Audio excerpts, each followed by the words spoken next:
деҳаи тутои ноҳияи Муъминобод, гӯшаи зебоманзар, сабзу хӯрам ва варзишпарвар, ки солҳои зиёд ҳамчун макони паҳлавонону мардони майдон шинохта мешавад. ин сарзамин бо табиати дилфиреб, мардуми меҳмоннавоз ва фарзандони шуҷоаш миёни дӯстдорони варзиш мақоми хос дорад. маҳз дар ҳамин муҳити солиму варзишӣ насли ҷавон бо рӯҳияи қавӣ, иродаи мустаҳкам ва эҳтиром ба суннатҳои миллӣ тарбия меёбад. бесабаб нест ки аз ин деҳа паҳлавонони номдор ба камол расида дар мусобиқаҳои гуногун номи Тоҷикистонро баланд бардоштаанд. яке аз чунин ҷавонони соҳибистеъдод Абдуллои Ориф мебошад, ҷудокори ҷавону умедбахши кишвар, ки имрӯз бо маҳорати баланд, ахлоқи намунавӣ ва талошҳои пайвастааш миёни дӯстдорони варзиш маъруф гардидааст. با مقصد اجرای امر پرزیدنت جمهوری تاجیکستان درباره سالگرد جشن عیدها و جشن استقبال جشن 35 سالگی استقلال دولتی جمهوری تاجیکستان امروز در دهه توتای جماعت دهاتی بلخابی ناحیه مومن‌آباد چاره‌بینی گوشتینگیری با ابتکار و تشبث صاحبکاران همین دهه مذکور و شخصان سخاوتپیشه برگزار گشته شده است که ورزشگران از تمام گوشه و کنار جمهوری و بیرون از جمهوری اشتراک فعالانه دارند و به یکدیگر رغبت نموده ایستادند. باید خیلی نمود که چاره‌بینی در اساس ماهواره ماه جوانان بخشیده به روز جوانان برگزار گشته ایستاده است و بهترین پهلوان‌های جمهوری را به هم آوردند که به همدیگر رقابت نموده ایستادند. آن گفتن نموند که این من در این منظره‌ای که کسی رفته ایستاده است در این مثلا محله یک خوردن باشد که امروز موقعی خود را نه تنها در ولایت نیست بر کشورهای ابرقدرت یعنی که با نفوذ گردانده است. چه خیلی که میبینید عبدالله عارف از همین سرزمین است و در مسابقه از همه در سطح بلند اشتراک کرد و پرچم جمهوری تاجیکستان را بلند برداشت. ما افتخار میکنیم. شخصا در خوازمایی فینالی من همچون یک شهروند جمهوری تاجیکستان کنی همین ساحه ورزش اشک شادی رساندم. وقتی که من بسیار شاهد هستم وقتی که پرچم جمهوری تاجیکستان در عرصه بین الملل در بین 80-90 دولت جلوه میکند، این باعث افتخار است و نشانه آن است که امروز مادر تاجیک هم میتوانسته است با فرزندان بهار و ناموسش چنین فرزندان را به وای رساند و ملت را معرفی کند.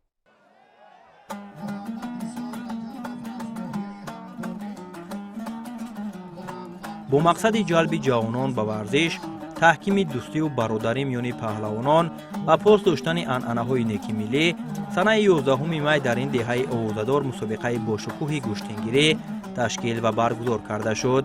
ин чорабинӣ варзиши майдони воқеии қуввозмоӣ, ҷавонмардӣ ва эҳтиром ба суннатҳои аҷдодӣ мебошад.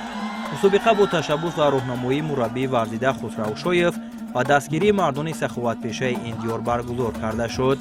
ин иқдоми нек бори дигар нишон дод ки мардуми ноҳияи Муъминобод ба рушди варзиш, тарбияи наврасон ва эҳёи суннатҳои миллӣ таваҷҷӯҳи хоса доранд. майда будем, кӯдак будем, меомадем дар ҳаминҷа гӯштӣ мегирифтем, дар ҳаминҷа як ҳафта наврӯзӣ мегузарондем. Иравин ба муносибати ҳамин мисоли истиқлолият бо ба муносибати 35 солагӣ имсол бибин ки дар муддати 2 моҳе ки аз ҳамин рӯзи наврӯзӣ гӯштино рафтесан, гӯштинои беҳтарин гӯштино рафтесан. наврӯзӣ мешид, мо наврӯзиро бе гӯштин тасаввур намекардем. албатта мегуфтем ки гӯштина наврӯзиро хеле мебинем. ҳозир мисол бигирем ки ба ҳамин ташаббуси мисол ҷаноби олӣ бибин ки ин қадар гӯштин байнмилалӣ шид, бибин ки ин қадар гӯштингиро сатҳи ҷаҳонӣ пайдо шид. дар вақташ ҳама мисол шоҳиҷоиза асп буд, як гӯспанд буд, қолин буд. ҳозир ҷоизаро бигӣ мошинои баҳшамат.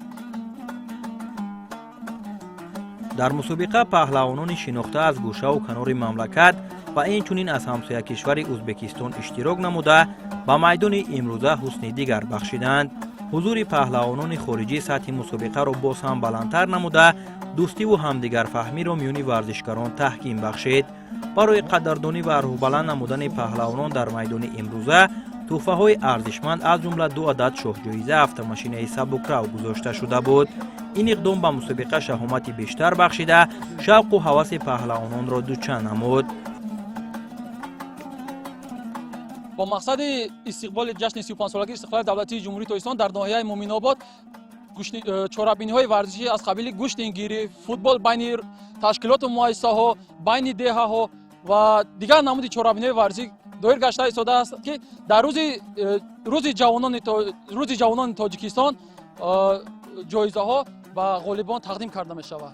با مقصد تشویق و ترغیب اصول خانه به خانه، دهه به دهه و مکتب به مکتب همین چهاربینی را رونق داده ایستادند و تشویق ترغیب کرده ایستادند که صاحبکاران تشبث گرفتند که چنین چهاربینی‌های با شکوه را به مناسبت جشن‌های ملی برگزار نمایند. در اینجا 2 автомашинаи سبک‌رو و زیاده از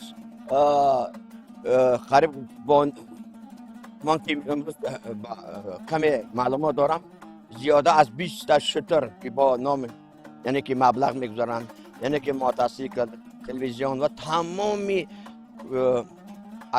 همون چیزهای روزگار در اینجا دیده می شود و گفتید که چی قیاس دارید برای آن چهاربینی‌های ورزشی پیش.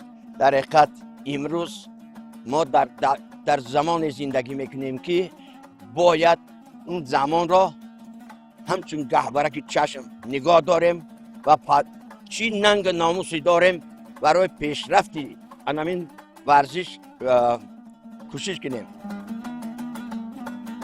در برابر پهلوانان، مخلصان و دوستداران این رشته ورزش نیز از مناطق گوناگون کشور به دهه آوازه‌دار توتو جمع آمده بودند تا از نزدیک شاهد رقابت‌های جالب و پرشکوه گوشتنگیری گردند. حضور مخلصان سرشمار بار دیگر ثابت ساخت که گوشتنگیری برای مردم تاجیک تنها یک نوع ورزش نیست، بلکه قسم مهمی فرهنگ، سنت و افتخار ملی به حساب می رود. پیر و جوان، کودکان و دوستداران ورزش ساعتها در اطراف میدان قرار گرفته هر یک رقابت را با شوق و ذوق زیاد پیگیری می کردند.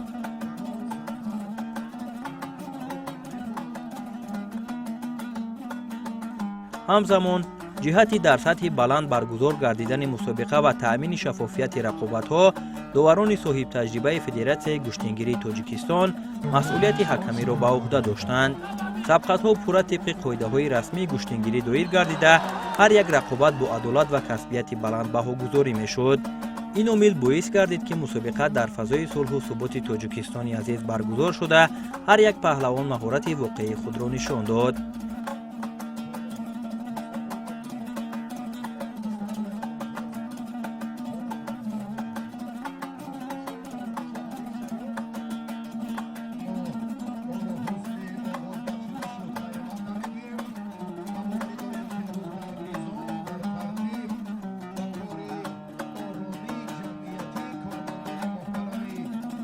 مسابقه امروزه با هنرنمایی نورسان آغاز شده از نخستین لحظه ها فضای میدان را شور و هیجان خاص فرا گرفت.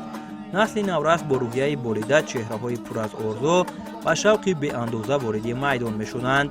هر کدام آنها تلاش میکردند که با مهارت خود، اراده قوی و حرکت های زیبای ورزشی دقت مخلصان را به خود جلب نموده صاحب انعام و تحفه های مسابقه گردند. برای این نورسان اشتراک در چنین چهاربینی بزرگ ورزشی تنها رقابت نبود، بلکه یک قدم استوار به سوی آینده درخشان ورزشی به حساب می رفت. دقت ما را در میدان امروزه بیشتر پسر بچه همراه اپش با لباس ملی تاجیکی که سالهای پیشتر همین گونه پهلوانان میدانداری می‌کردند جلب نمود. حضور آنها با چنین سر و لباس ملی در میان میدان گوشتنگیری برای همگان غیر عادی و در عین زمان بسیار دیدنی بود.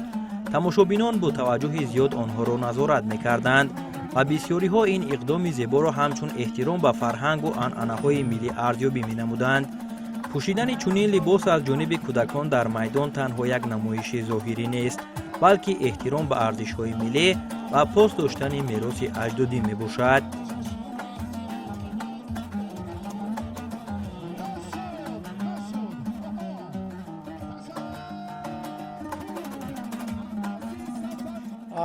از نوع خراسان با شهری کلابی بوستانی با دهه توتو آمدم با گوشتین ملی جمهوری تاجیکی با فرزندانم این گوشتینای آبادی را بینین و این дар вақтҳои мо амсоли фарзандомон будем ҷанги шаҳрвандӣ буд.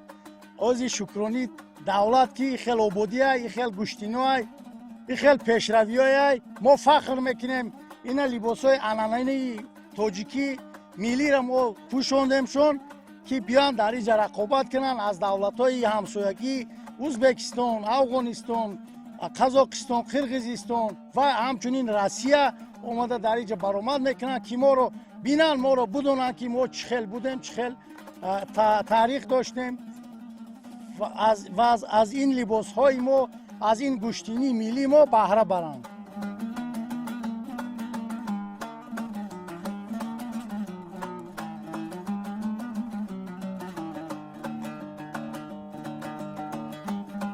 ما نسل خوشبختیم که در تاجیکستان زندگی میکنیم. تاجیکستان با پیش. оҳиста оҳиста бо гарм шудани фазои мусобиқа паҳлавонони шинохта ва чеҳраҳои маъруфи майдони вориди рақобат гардиданд ва сабқатҳо рангу шукӯҳи дигар касб намуд. иштироки паҳлавонони шинохта аз қабили абдуллои ориф, шариф назриев, ғазалшоҳи давлатшоҳ, суҳроб маҳмадиев, мустафои абдулфайз, ҳайдари саидкабирзода ва дигар чеҳраҳои маъруфи гӯштингирӣ ба майдони имрӯза шукӯҳи тоза бахшид. ҳузури чунин паҳлавонони пуртаҷриба сатҳи мусобиқаро боз ҳам баланд бардошта, рақобатҳоро ҷолибу хотирмо намуд. барои ҷавонону наврасон бошад, дидани ҳунарнамоии ин чеҳраҳо як мактаби воқеии омӯзиш ба ҳисоб мерафт.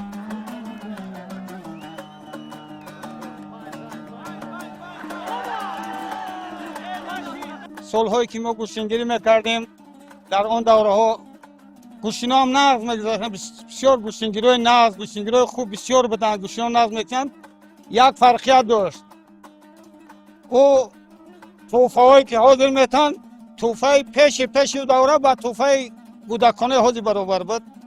як фарқият ҳамин фақат ки бисёр ҳозир бин бо дастгирии пешвои миллат, асосгори сулҳу ваҳдати миллӣ, президенти муҳтарам Эмомали Раҳмон, гӯштини миллии мо гӯштини ҷаҳонӣ шуд. тамоми тамошобино, тамоми гӯштингиро бо як малакаи хуб, тайёрии хуб мебинанд ки мо дар гӯштин бирем, як баромади нағз кунем. ҳозир гӯштина бин чӣ хел гӯштингирои нағз дар сатҳи ҷаҳонӣ чӣ хел бисёр гӯштингирои мо бисёр шуданд ки дар сатҳи ҷаҳон чемпионои ҷаҳон чанд қадар бисёр шуданд. дар давраи гӯштингирии мо кам ба чемпионои ҷаҳон якта нимта дар тоҷикистони мо ҳозир чӣ хел бисёр шуданд. ин ҳамо дастгирии бевоситаи пешвои миллате ки ҳозир халқи тоҷик, миллати тоҷик дар саҳнаи ҷаҳонӣ маърифии миллати тоҷикро бисёр намоиш шуда истодааст.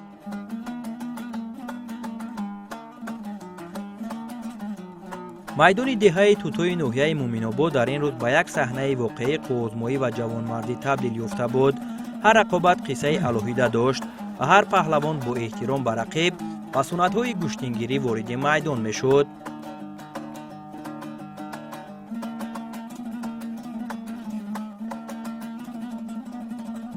ин манзараҳо бори дигар нишон медоданд ки гӯштингирӣ барои мардуми тоҷик танҳо як варзиш не, балки рамзи номус, мардонагӣ ва эҳтиром ба арзишҳои миллӣ мебошад.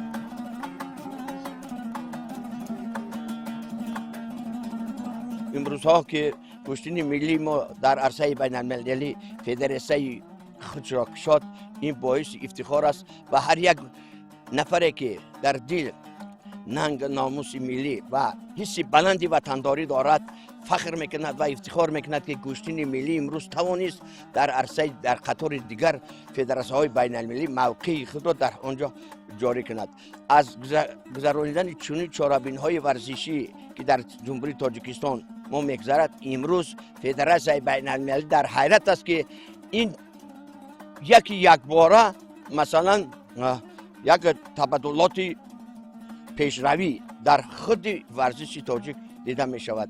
хулосан на танҳо дар гӯштини миллӣ, дар тамоми намудҳои гӯштин имрӯз миллати тоҷик метавонад фахр кунад ва ба модароне ки чунин фарзандҳоро ба воя расонданд ва сари тазим фуруд меорам, бигзор чунин модарон сафшон зиёд шавад ва парчами ҷумҳурии тоҷикистон ҳамавақт ҷилвагар бошад.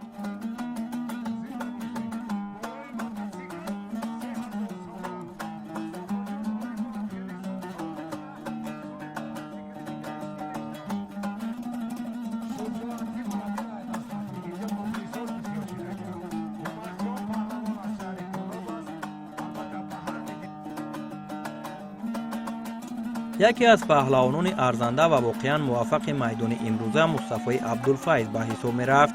او از نخستین رقابت‌های خود نشان داد که با آمادگی جدی و روحیه قوی به این مسابقه وارد شده است. هر برآمد این پهلوان جوان دقت مخلصان را به خود جلب می‌کرد، زیرا او در میدان با اعتماد، چالاکی و مهارت بلند مبارزه می‌برد. مصطفی عبدالفیض در رقابت‌های گشتین دهه توتوی ناحیه مومن‌آباد هنرنمایی بسیار جالب و خاطرمون نشان داد. او در هر سبقت کوشش می‌کرد با اصول‌های زیبا و حرکت‌های تکنیکی رقیبان خود را مغلوب نماید. محض همین طرز مبارزه جسورانه و همزمان حساب شده بود که مخلصان را به وجد می‌آورد و هر پیروزی او با کفکوبی‌های پرموج تماشابینان استقبال گرفته می‌شد.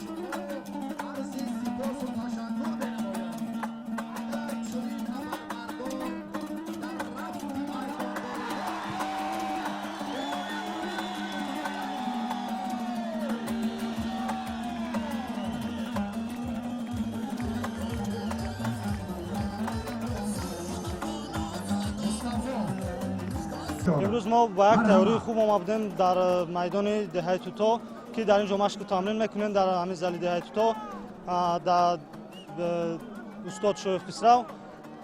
ما بسیار با یک تیاری خوب آمدیم. بچه‌ها را حریف خود دست بالا گشتم که حریف‌های بسیار پرقوت بودند و من آنها را شکست دادم که یکی از حریفان من از جمهوری قزاقستان بود. من آن را در اولین دست شکست دادم و صاحب چنین جایزه شدم. همینطور پس از رقابت‌های پرشدت و خاطرمون و هنرنمایی پهلوانان ارزنده، تشکیل کنندگان و دستاندرکاران مسابقه به خلاصه آمدند که شاه جایزه اول میدان در نام پهلوان شناخته شریف نزدیف گذاشته شود.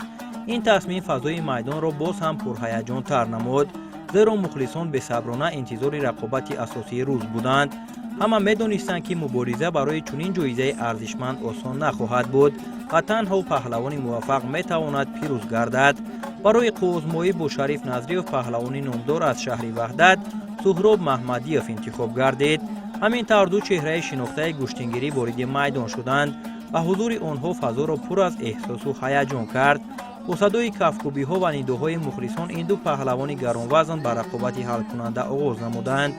مبارزه آنها نزدیک به 20 دقیقه ادامه یافت و در این مدت هر دو پهلوان مهارت بلند، اراده قوی و آمادگی جسمانی خود را نشان دادند. رقابت بسیار جالب و پرشدت جریان گرفته، هر یک لحظه آن دقت مخلصان را به خود می‌کشید.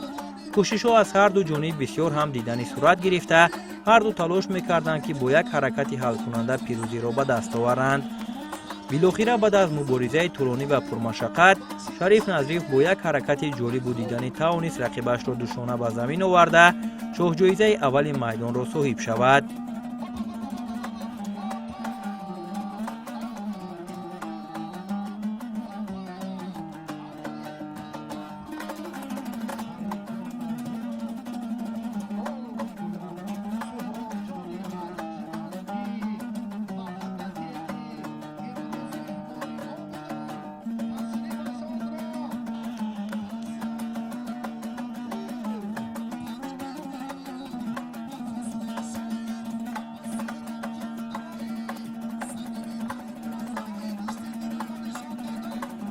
هنرنمای پهلوان جوان و امیدبخش این دهه عبدالله عارف در میدان امروزه گشتنگیری واقعا بسیار جالب و دیدنی بود.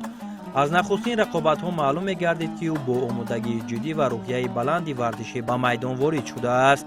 هر یک برآمد عبدالله توجه مخلصان را به خود جلب می‌کرد، زیرا او با جسارت، چالاکی و مهارت بلند بر رقیبانش مشکلی ایجاد می‌نمود. او در رقابت‌های پای در پای توانست رقیبان پرقوت و صاحب تجربه را ناکام سازد.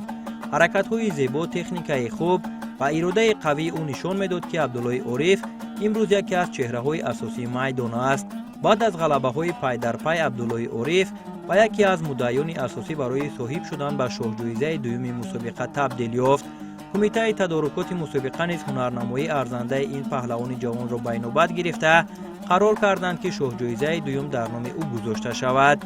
این تصمیم میدان را باز هم پرهیجان تر نمود، زیرا مخلصان انتظار رقابت نوبتی او بودند.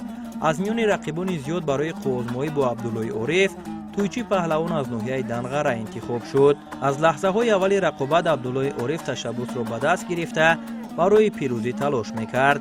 билохира баъд аз кӯшишҳои зиёд абдулло тавонист бо як партофти бисёр ҷолибу ҳирфаӣ рақибашро мағлуб намуда пирӯзӣ арзандаро ба даст орад.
ҳамин тавр мусобиқаи бошукӯҳи гӯштингирӣ дар деҳаи тутои ноҳияи муъминобод дар фазои гарму хотирмон ҷамъбаст гардид. майдоне ки аз субҳи барвақт то лаҳзаҳои охир пур аз шӯру ҳаяҷон, рақобатҳои ҷолиб ва эҳсосоти фаромӯшнашаванда буд, бори дигар муҳаббати мардуми тоҷикро ба гӯштингирӣ ва анъанаҳои миллӣ нишон дод. маҳз бо ҳамин гуна иқдомҳо анъанаҳои неки аҷдодӣ зинда нигоҳ дошта шуда, роҳи паҳлавонони оянда равшан мегардад. бо хотираҳои рангин, пирӯзиҳои арзанда ва эҳсосоти фаромӯшнашаванда мусобиқаи гӯштингирии деҳаи Туто ба анҷом расид. аммо таассуроти он барои мухлисон ва иштирокчиён муддати дароз дар хотираҳо боқӣ хоҳад монд.